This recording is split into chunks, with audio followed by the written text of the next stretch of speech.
ಅವ್ರದ್ದೊಂದು ಮೊನ್ನೆ ಗಲಾಟೆ ಆಯ್ತಲ್ಲ, ಪ್ರಾಪರ್ಟಿ ಇಶ್ಯೂ.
ಅರ್ಶನ ಹಿಂದೆ ಬಂದು ನಿಲ್ಸು.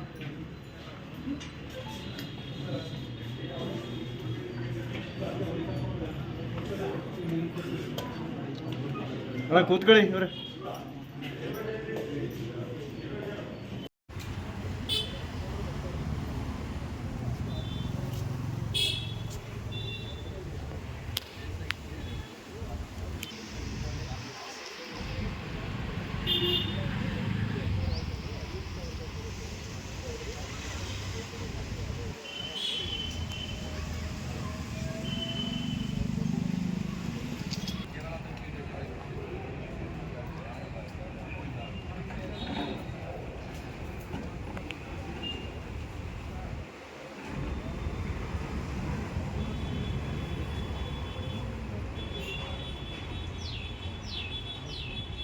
ನಿರ್ಭೀತ, ನಿಷ್ಪಕ್ಷಪಾತ, ವಿಶ್ವಾಸಾರ್ಹ ಸುದ್ದಿಗಳಿಗೆ ಮತ್ತೊಂದು ಹೆಸರಾಗಿರೋ ನ್ಯೂಸ್18 ಕನ್ನಡ ಈಗ ಆಪ್ನಲ್ಲೂ ಲಭ್ಯ ಇದೆ.